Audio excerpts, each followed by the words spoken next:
Hello everybody, you are with Katie from Rust and Stardust Productions. So today I would like to talk to you about some puppets that we have made for our very first tabletop rod puppet show that we performed. So today I'm going to talk to you about Tycho Brahe. Here he is. So Tycho is, as I say, my very first smaller tabletop puppet or rod puppet. So those terms are terms that you might hear when people talk about puppetry. A tabletop puppet is exactly what it sounds like. It's a puppet that you use on a tabletop. So if I hold him up, you can see he is not very big at all, and he is designed to have his little feet resting on a tabletop. Or in this show's case, we had a big desk with a cabinet and lots of drawers and doors that opened throughout the show. Tycho Brahe was a Danish nobleman born in the 1500s. Now he was a very, very clever man, but he is most well known for his studies and discoveries in the field of astronomy. And he grew up in a castle with his uncle and studied day and night. He studied law by day and astronomy by night. And in those days, telescopes had not been invented. So everything he discovered, he saw just with his eyes. So he must have had excellent eyesight. So in those days, there was only one book on astronomy that Tycho had access to. And other than that, he just had his own eyes and his own mind to plot the stars in the sky. So he was instrumental, no pun intended, in designing instruments to help people observe the sky at night. And he made astrolabes and globes. He was very clever indeed. Our show, Seeing Stars, is about him and his life and discovering a new star in the sky in the constellation of Cassiopeia. Now, as I say, he was a really interesting character. He lived in a castle, and he lived there with an assistant who could see into the future and his pet moose. Now, the moose's name hasn't been recorded in the history books, so we have named ours Erik. And he genuinely lived in a castle on an island with a pet moose. So today I'm going to talk to you about how I've made these puppets and maybe why I've made a couple of the decisions that I have. So beginning with Tycho, he was the first puppet I made in this style, so I had never made anything like this before. It was a big learning curve, and I had to discover things as I went along. I have to say, he is one of my dearest puppets, as he's the first one I ever made, and I just love performing his character. He's a bit pompous, very clever, and a little bit silly, and we made him a little bit vain because he's very, very clever and he knows it, and he's got this magnificent moustache. So this was really good fun to style up. Now you may notice that he has got a strange nose. So Tycho Brahe had a golden nose.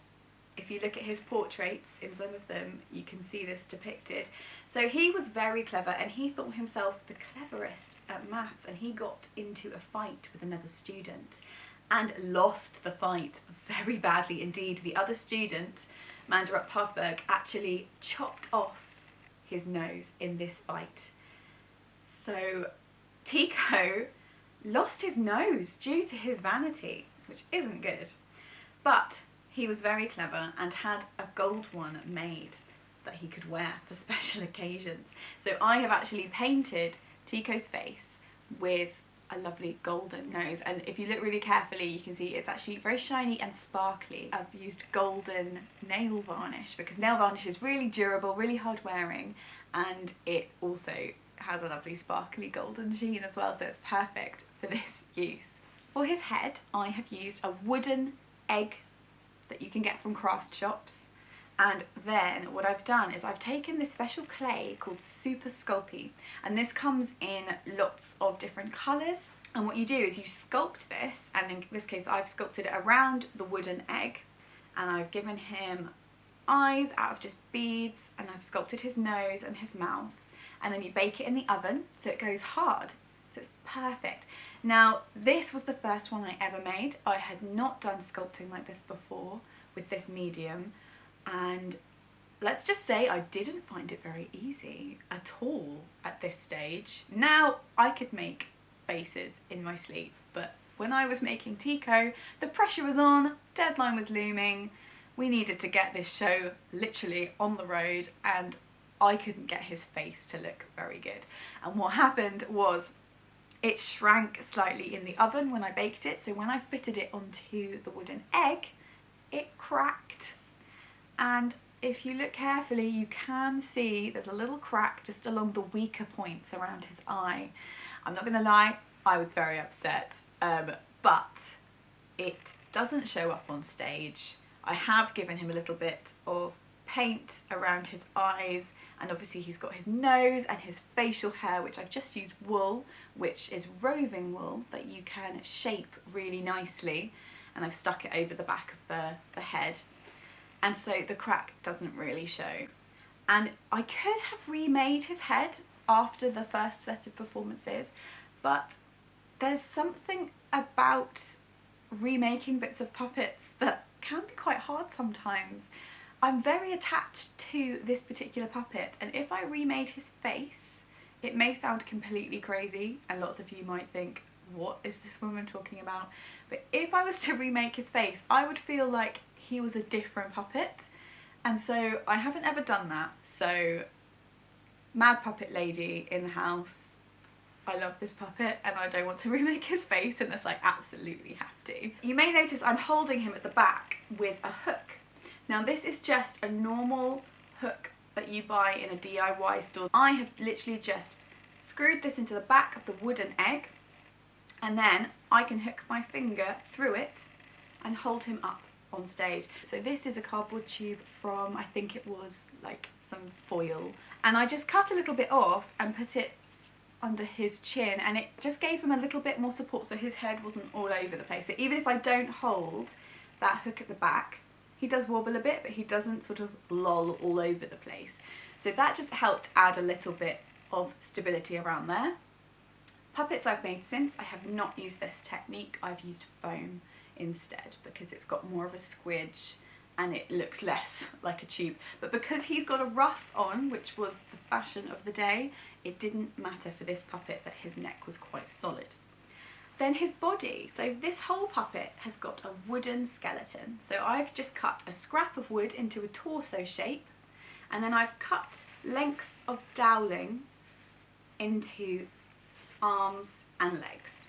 And then what I've done, if I move his trousers up a little bit, if you look carefully, you can see a glint of gold. I've used two interlocked little eyes that you would find on a curtain ring. And I've used those on all of his joints, so his knees, hips, shoulders and elbows. So that gives you amazing movement. There are other ways of doing joints. Some might argue more effective ways, but as I say, he was the first one I ever made, and that was the best thing I could think of at the time. So what I actually did, my poor mother will tell you that this is true. As I say, there was it was a deadline. There was a tight deadline, and I needed more eyes.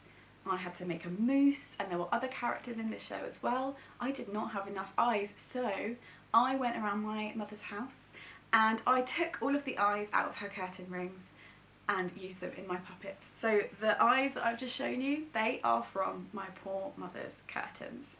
I must say that I did go and buy some more when the shop was open and replace them, but the ones on the puppets are from curtains that I stole in a panic in the dead of night. So that's how I get the lovely movement from his limbs. His wrists, I've actually changed since we did our first ever show. They used to be solid, attached to the end, so he didn't have any movement in his wrist, and he had a rod attached to his forearm. Since, I have decided that I really like a wrist movement, so what I've done is I've drilled a hole through the end of the wooden doweling. I've remade his hands with a little hole in the bottom of the hand, and I've threaded some wire through, and that way you get really nice wrist movement.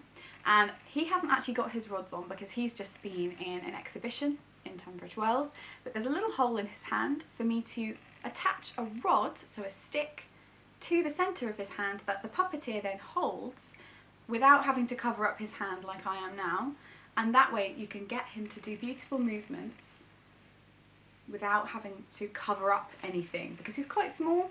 The audience doesn't need your big puppeteer hands all over him, so the rods allow you to do that. Now you will notice he has got absolutely stunning clothes on. So it puts me in mind of Shakespeare, fashions you might see actors wearing at the Globe Theatre in London. Tycho here, he's got a beautiful ruff, and Eleanor has made him gorgeous black and silver robes. We've gone based on portraits of Tycho Brahe and also Eleanor's extensive knowledge of costumes from this period. He's got beautiful little leather boots, and then he's actually got this little elephant pendant, which is actually a vintage elephant charm that my mum gave me for my charm bracelet. And if you look at portraits of Tycho Brahe, he does wear an elephant medallion. That was a gift to him. And then on his sculpey hands, which is the same kind of clay that I've used for the face, Eleanor has then gone in and stuck some jewels just to give him some rings to make him look extra opulent, because he was really quite a fashionable chap. We had other characters. We had John Dee, and we had Yeppy, who was the court jester, and we had Erik, who you have met previously. So Erik was really Tycho Brahe's pet moose who lived with him in the castle, and so I had the challenge of making a moose. So I had to look at a lot of pictures of moose to try and make them. So anyone who thinks they know what a moose looks like, until you have to make one, you realise you really don't know what moose look like.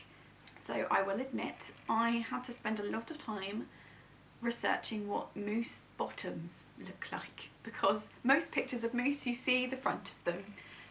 Most photographers don't bother photographing moose's bottoms, but obviously I needed to know what they looked like 360, so my Google history is very strange. I have googled moose bottoms, and not only did I have to Google moose bottoms, I had to make a puppet moose who could poo. Yes, we had a poo joke in this show. He went around and pooed on the stage, so I have had to make a moose bottom, but we'll get to that. So with this lovely moose puppet, who actually is quite large, because moose next to a human, they are very big. Obviously I couldn't make them completely to scale with Tycho, because Erik would have to have been really big, or Tycho would have had to be really small. So I did cheat a little bit with proportions, but he could be a baby moose. He has got a wooden skeleton just like Tycho, so wooden dowling, and I've used those curtain eyes, stolen from my mother's curtains yet again, sorry mum, to make his knees and hips. Now, I had never made this sort of puppet human before. I'd certainly never made a four-legged creature before, so Erik, definitely, if I could make him again, would be very different. So any puppet makers watching this will think, oh my goodness, that is not how I would make a moose. Don't worry, this isn't how I would make a moose now either. I love him, but he doesn't have very good hip articulation. His knees are fine, he's got lovely lollopy knees, which actually, moving him on stage does work, it does look fine, but if I were to make him again, I would make his hips very differently. His head, again, is one of the wooden eggs, this time covered with foil, and then the sculpey, just to bulk it out, but to make his really big face.